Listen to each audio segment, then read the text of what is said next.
Upside-down cakes bake with a layer of fruit at the bottom. Then, when you invert the cake, the bottom becomes the top. I started by showing you the basics and a favorite, classic pineapple upside-down cake. Now that you've got the fundamentals covered, I can move you into lemon berry saucing cakes. Now, this batter takes a little more finesse. Now, where that pineapple upside-down cake was more of a rustic style of cake, actually baked in a skillet, this is an individual dessert. And I've got 4 ramekins that have been greased and then the inside lined with sugar. That way, the upside-down cake turns out easily. And I've got it in a roasting pan because I want to cook these with a water bath around it to gently cook it. The cake batter itself creates its own sauce. So instead of starting by making a sauce, I'll start with the berries. I've got a mix of raspberries and blueberries and blackberries, a cup's worth that I'll cover the bottom of each dish with. Nice even layer. Now, the batter starts quite straightforward. A half a cup of sugar, and part of that sugar is what melts into the sauce as the cake bakes. I have 3 tablespoons of flour and just a pinch of salt. I'll stir that to combine. Grab a lemon and just grate in a little bit of zest. And I'll add to this 3 tablespoons of lemon juice. 2/3 of a cup of milk. I'll just whisk this together, and you can see how fluid it is. Now for a single egg.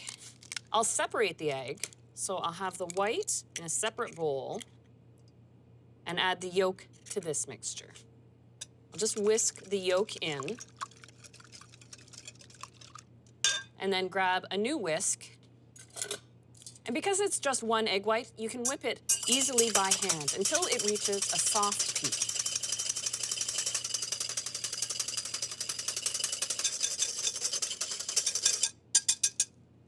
Now I can whisk this into the base batter.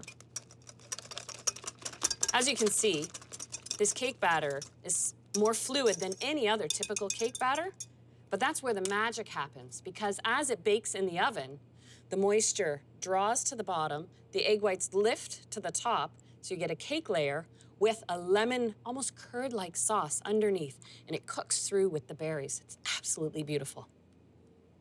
Now, part of the trick, even though this is a soft batter, is to gently spoon it over the berries. That way it keeps the berries in place as it bakes. So you can see with this different style of cake batter where that little added finesse is needed. Right? So these are ready to bake, 35 minutes in a 350 oven. There we go. It's easier to fill your roasting pan with water while you're at the oven. So I've got a tea kettle with hot water. I fill it to come halfway up the dishes. That gently cooks the cake and encourages the separation of cake and sauce.